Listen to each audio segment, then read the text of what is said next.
प्रधानमंत्री ने कहा है कि प्रधानमंत्री किसान सम्मान निधि और कृषि से जुड़ी अन्य योजनाओं से देश के करोड़ों किसानों को मिल रही है नई ताकत।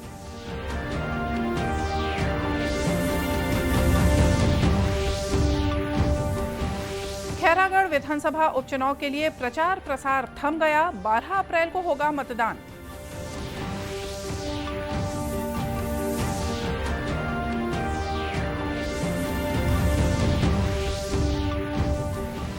प्रदेश स्तरीय मानस गायन स्पर्धा में पहुंचे प्रसिद्ध कलाकारों ने अपनी प्रस्तुतियों से समा बांधा।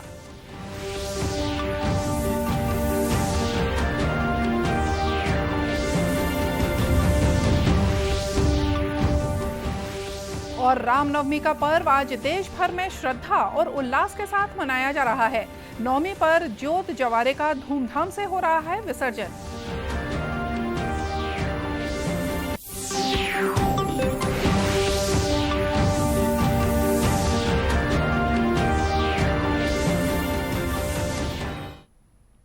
नमस्कार, आप देख रहे हैं दूरदर्शन समाचार। मैं हूं मोनिका शर्मा और आइए अब देखते हैं समाचार विस्तार से।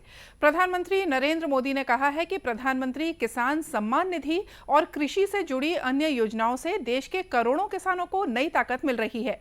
अपने ट्वीट संदेश में उन्होंने कहा कि देश को अपने किसानों पर गर्व है और जब हमारे किसान सशक्त बनेंगे तो देश और अधिक समृद्ध होगा।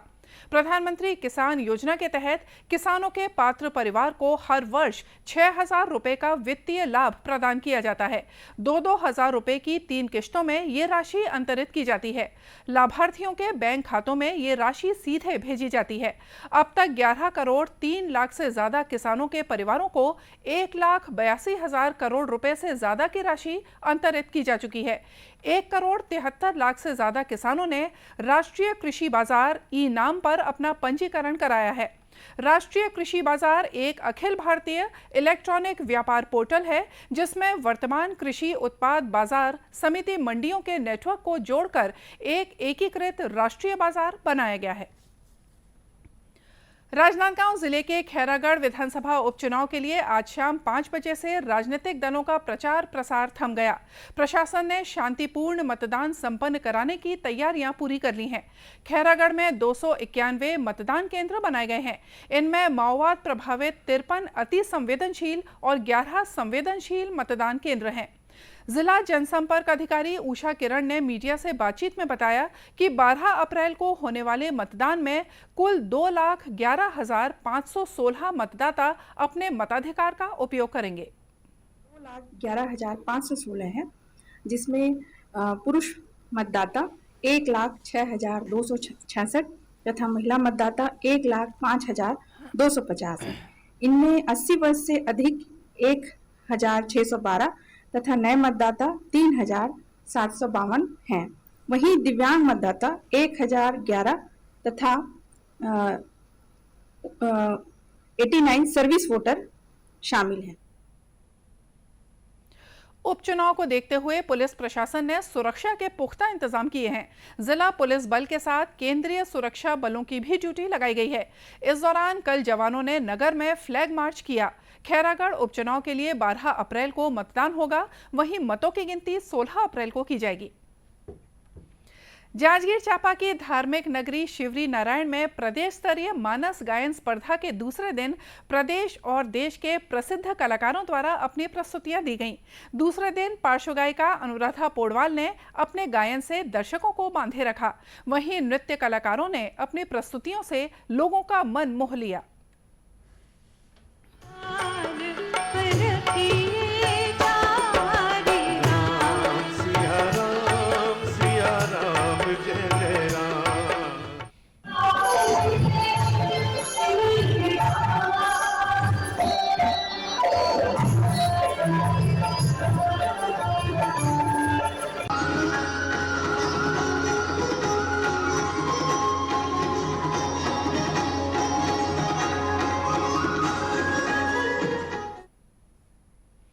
इस अवसर पर विधानसभा अध्यक्ष डॉक्टर चरणदास महंत ने कहा कि कबीर परंपरा के अनुसार जगत में 4 प्रकार के भगवान राम हैं। एक राम दशरथ के बेटे हैं, दूसरे राम घट-घट में बैठे हैं, तीसरे राम ने पूरे ब्रह्मांड को बनाया है और चौथे राम हम सभी के राम हैं। डॉक्टर महंत ने कहा कि भले ही कबीर, तुलसी या वाल्मीकि की रामायण में अलग-अलग हों, लेकिन सब में एक बात समान है और वो है भगवान श्री राम। कि राम गमन पथ या पर्यटन पथ जो हमारी कल्पना है कि भगवान जहाँ से आए थे, हरचौखा कोरिया जिले में पड़ता है, जहाँ से रामचंद्र जी ने अपने कदम यहाँ रखे थे और जिस रास्ते से आए थे यहाँ सवरी जी का स्थान देखते हुए आगे बढ़े थे। 3 दिवसीय इस आयोजन में प्रदेश के 25 जिलों से आए 350 से ज्यादा मानस कलाकार अपनी कला और प्रतिभा का प्रदर्शन कर रहे हैं। रामनवमी का पर्व आज देश भर में श्रद्धा और उल्लास के साथ मनाया जा रहा है। ये पर्व भगवान विष्णु के 7वें अवतार भगवान श्री राम के जन्म के उपलक्ष्य में मनाया जाता है। हिंदू कैलेंडर के अनुसार रामनवमी चैत्र मास के 9वें दिन मनाई जाती है। राष्ट्रपति रामनाथ कोविंद, उपराष्ट्रपति एम वेंकैया नायडू और प्रधानमंत्री नरेंद्र मोदी ने देशवासियों को रामनवमी की शुभकामनाएं दी हैं। अपने संदेश में राष्ट्रपति ने कहा कि रामनवमी भगवान राम के जीवन मूल्यों और आदर्शों को अपने जीवन में उतारने का अवसर है। उन्होंने कहा कि भगवान राम का जीवन मर्यादा, सहिष्णुता, दयालुता और भाईचारे की प्रेरणा देता है। प्रधानमंत्री ने अपने शुभकामना संदेश में भगवान श्री राम की कृपा से सबके जीवन में सुख, शांति और समृद्धि की कामना की। छत्तीसगढ़ की राज्यपाल अनुसुईया उइके और मुख्यमंत्री भूपेश बघेल ने रामनवमी के अवसर पर प्रदेशवासियों को बधाई और शुभकामनाएं दी हैं। राज्यपाल ने अपने संदेश में कहा कि मर्यादा पुरुषोत्तम भगवान श्री राम का संपूर्ण जीवन उच्च आदर्श और सदाचार के मार्ग पर चलने की प्रेरणा देता है। पावन अवसर पर मैं प्रदेशवासियों को एवं देश के समस्त भाई बहनों को रामनवमी की बहुत बहुत हार्दिक शुभकामना देती हूँ। रामनवमी का पर्व मर्यादा पुरुषोत्तम भगवान श्री राम के जन्म उत्सव के रूप में पूरे भारत में बड़ी ही श्रद्धा, भक्ति एवं हर्ष उल्लास के साथ मनाया जाता है।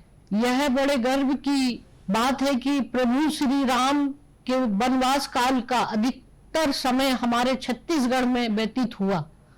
हमारे छत्तीसगढ़ में प्रभु श्री राम के कदम जहां जहां पड़े उन स्थानों का धार्मिक पर्यटन स्थल के रूप में विकसित किया जा रहा है।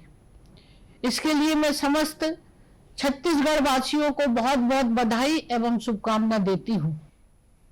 मुख्यमंत्री ने इस अवसर पर प्रदेशवासियों के सुख, समृद्धि और खुशहाली की कामना की है।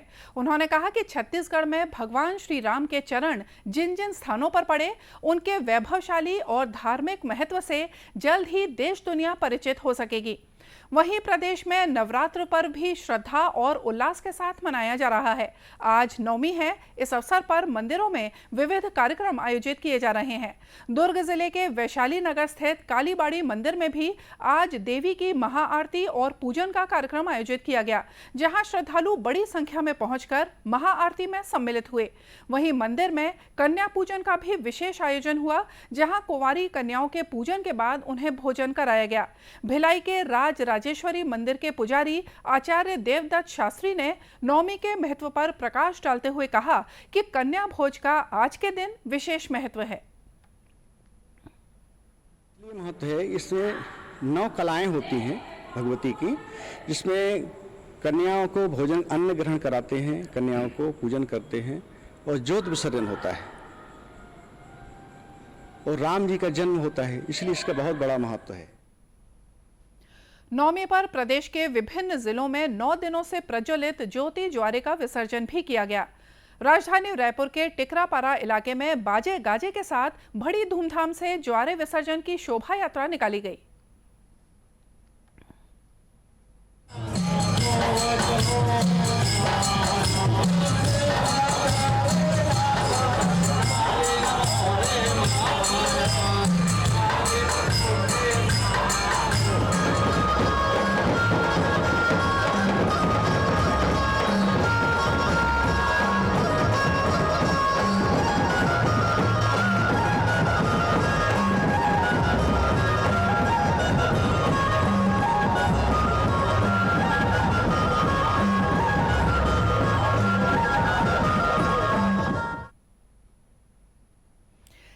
शोभा यात्रा प्रमुख रास्तों से होते हुए कंकाली तालाब पहुंची, जहां ज्योति जवारे का विसर्जन किया गया।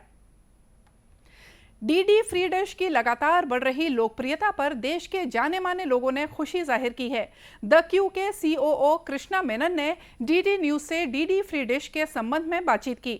उन्होंने कहा कि डीडी फ्री डिश की लोकप्रियता लगातार बढ़ रही है और दूरदर्शन की इस पहल से छोटे छोटे चैनल भी अब डीडी फ्री डिश पर दिखेंगे।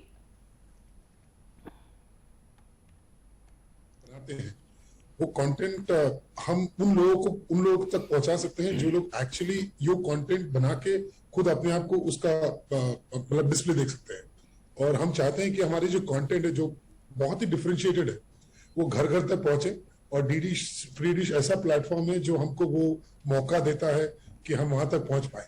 सो ये मायने रखता है हमारे लिए डीडी फ्री डिश। और आइए अब देखते हैं कुछ खबरें जिलों से।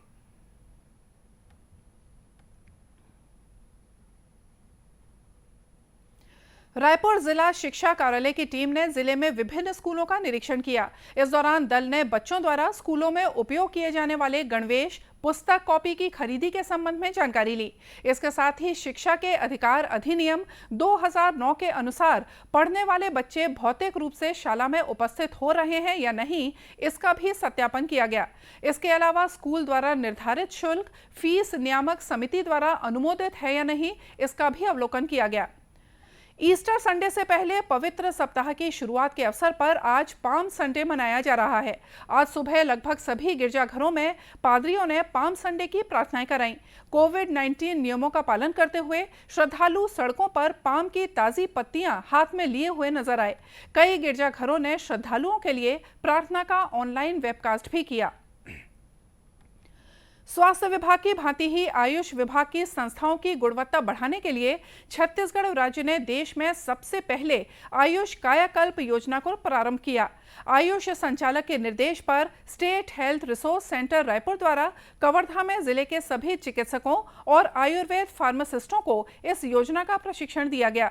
योजना क्रियान्वयन के लिए ब्लॉक में पदस्थ चिकित्सकों को उनके ब्लॉक के सभी औषधालयों के उन्नयन की जिम्मेदारी दी गई है, जिसे उन्हें 1 महीने के अंदर क्रियाशील करना है। दूरदर्शन केंद्र रायपुर से प्रसारित होने वाले प्रादेशिक समाचार को आप YouTube पर भी देख सकते हैं। हमारे YouTube channel Chhattisgarh DD news पर प्रादेशिक समाचार उपलब्ध रहेगा। YouTube चैनल का लिंक और QR कोड आप स्क्रीन पर देख सकते हैं। अपने एंड्रॉइड फोन से QR कोड स्कैन कर आप छत्तीसगढ़ डीडी न्यूज लिंक पर जा सकते हैं। इसके अलावा छत्तीसगढ़ डीडी न्यूज फेसबुक और ट्विटर पर भी उपलब्ध है। और आइए देखते हैं अंत में मुख्य समाचार एक बार फिर से। प्रधानमंत्री ने कहा है कि प्रधानमंत्री किसान सम्मान निधि और कृषि से जुड़ी अन्य योजनाओं से देश के करोड़ों किसानों को मिल रही है नई ताकत।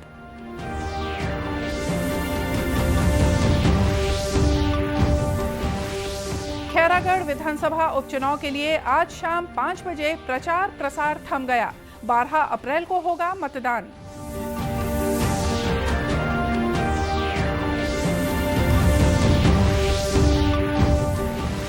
प्रदेश स्तरीय मानस गायन स्पर्धा में पहुंचे प्रसिद्ध कलाकारों ने अपनी प्रस्तुतियों से समा बांधा।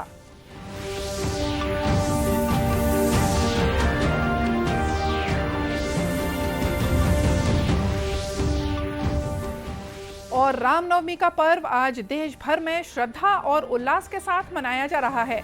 नवमी पर ज्योत जवारे का धूमधाम से हो रहा है विसर्जन। और इसी के साथ ये समाचार बुलेटिन यहीं समाप्त हुआ। नमस्कार।